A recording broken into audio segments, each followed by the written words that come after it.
Tamaşevan hêja em nûçeyên ku niha ketine ajansa ji wara parve bikin İsraîlê carkedin başûrê Lubnanê bombebaran kiriye bi taybetî dibêjin li bajarê Xiyam û bajarokê Reşaf yê ku di navbera bajarên Hetsa û Herîsa de ne li başûrê Lubnanê dîsa toparan kiriye ji vê sibê de agahî li ser vê meselê derdkevin niha jî di ajansa de agahiyên toparan û êrişên İsraîlê di rojevê de ne demeke ku danûstandin di navbera Lubnan û İsraîlê de bi serperestîya Amerîkayê pêk tên heya niha jî li ser rêkeftinekê li hev kiribûn. Ev rêkeftin dibêje ku divê İsraîl ji van deveran vekşe artêşa Lubnanê li wê derê bicih be. Lê İsraîl berî her tiştî dibêje divê Hizbullah were bê çekkirin. Em dewam bikin. Duh agahî belavbûn ku serokê CIA John Ratcliffe serdana Moskowê kiriye. Piştî ku Kremlînê ev serdan piştrast kir, serokê Amerîka Donald Trump neçarma derket û ragihand ku ev serdan wekî nîv rotînî pêk hatiye. For that reason, in addition to the human and technical assets Peywendiyên istihbaratî yên di navbera Washington û Moskowê de di serdemekî kritik de carekê din bûn rojev.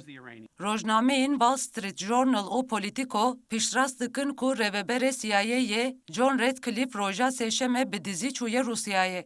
Her du medyayên navdewletî eşkere kirin ku Ratcliffe di hevdîtinan de bi taybetî li ser ewlehiya welatên NATOyê yên Baltîkê wekî Estonya, Letonya û Lîtvanyayê hişyariyeke tund daye Kremlînê ku li dervayî êniya Ukraynayê rageşiye zêdenekê.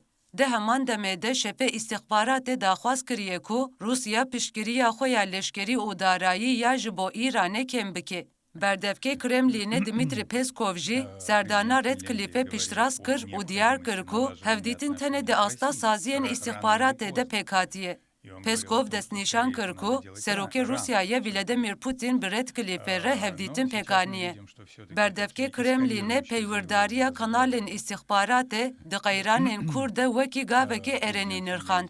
Lê got ku hîn zû ye mirov behsa baştirbûna peywendiyên dualî bike. Laliyedin serokê Amerîkayê Donald Trump di hevpeyvînekê di radyoyê de ev serdan wekî nîv rûtîn binav kir. Trump îdiayên li ser gepan red kirin û got armanca wan tenê dîtina dawî ya şerê Ukraynayê ye. Ev serdan wekî yekemîn geşta şefê CIAyê Ratcliffe ji bo Moskowayê ya dibin serokatiya Trump te ket qeydan.